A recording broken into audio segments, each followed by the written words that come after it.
பரவாயில்ல, என் சீட்டை அவங்க எடுத்துட்டாங்க. இப்போ கூட பார்த்தீங்களாங்க, என்னங்க முதலமைச்சர் சீட்டுன்னு சண்டை போடுறீங்க. இந்த கூல் சுரேஷ் விட்டு கொடுத்தோம் பார்த்தீங்களா ஒரு சீட்டு, அதுதாங்க 2026.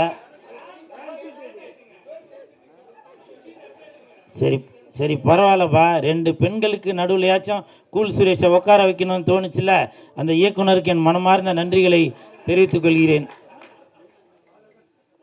இப்படித்தாப்பா எப்போ இடம் கிடைக்கும் அதில் போய் உக்காரலாம் அப்படின்னு நிறையா பேர் வெயிட் பண்ணிட்டு இருக்கீங்க. 2026 அதுக்கான பதில் வரும். தம்பி சரத்து எப்போவுமே ஜிம்மில் இருந்து தான் வீடியோவாக போட்டுட்ருப்பான். இங்கே என்னென்னவோ போடுறான். நீ பரவாயில்ல, நீ அந்த சேனல்லேருந்து தான் வந்தேன்னு அடிக்கடி நிரூபிச்சிட்ருக்க. மொக்க காமெடியாக இருந்தாலும் உன்னை நான் கைத்தட்ட வச்சுருந்தேன் பார்த்தியா. மிக்க நன்றி, சூப்பர்பா, வாழ்த்துக்கள். அப்புறம் தம்பி கீழே இறங்கு, தம்பி கீழே இறங்குப்பா ப்ளீஸ், கீழே இறங்குப்பா தம்பி, கீழே இறங்குப்பா ப்ளீஸ். தம்பி கீழே இறங்குப்பா ப்ளீஸ். நீ கீழே இறங்குனாதான் ஃபைல்ஸ் படத்துக்கு டிக்கெட் உனக்கு ஃப்ரீயா தருவேன். தயவு செஞ்சு கீழே இறங்க. மறுபடியும் பார்த்தீங்களா? எனிவே இன்னைக்கு நான் திட்டு வாங்குறது உறுதின்னு தான் நினைக்கிறேன். ஏடா கூடமா எதுவும் போட்டு விட்டுறாதீங்கப்பா.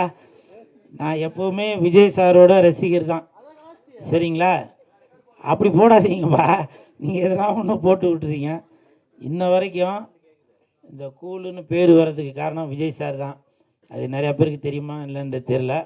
துல்லாத மனம் துள்ளுலேருந்து இந்த டாலர் தான் போட்டிருக்கேன். இது எதுக்காக சொல்கிறேன்னா, இப்போ விஜய் சார் எதனா ஒன்று பண்ணாக்க அதை வச்சு ஏதோ ஒன்று போடுறாங்க, ஒரு வருமானம் வருது அவங்களுக்கு.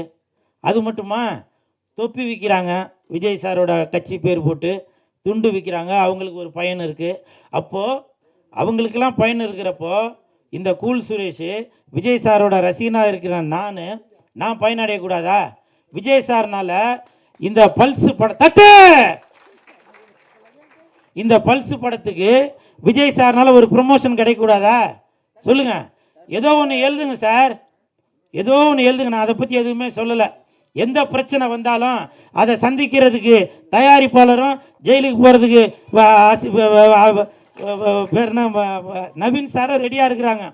நீங்கள் முடிஞ்சால் தில்லு இருந்தாக்க பல்ஸ் படத்தோட இயக்குனர் மேலேயும் தயாரிப்பாளர் வந்திருக்காரா, அவர் மேலேயும் நீங்கள் எதனா ஒன்று பண்ணி பாருங்கள், பார்ப்போம். என்ன எதுவும் பண்ணாதீங்கப்பா, நான் அப்பாவி, சரிங்களா? உங்களெல்லாம் சந்தித்ததில் ரொம்ப சந்தோஷம், நன்றி.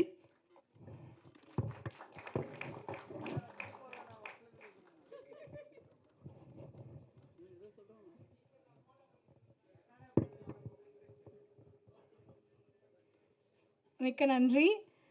அடுத்ததாக எல்லாருமே இவரை பற்றி பேசினாங்க. டிஓபி அவர்கள் தான். அண்ட் ஃப்ரேம்ஸ் ஆகட்டும், ஒரு கலர்ஸ் ஆகட்டும், எல்லாமே சாங்ஸ் அண்ட் ட்ரெய்லர்லேயே நமக்கு தெரிஞ்சது எவ்வளோ ஒரு நுணுக்கமாக பண்ணியிருக்காங்கன்னு சொல்லிட்டு டிஓபி ரவி வர்மா கே அவர்களை பேச அழைக்கிறேன்.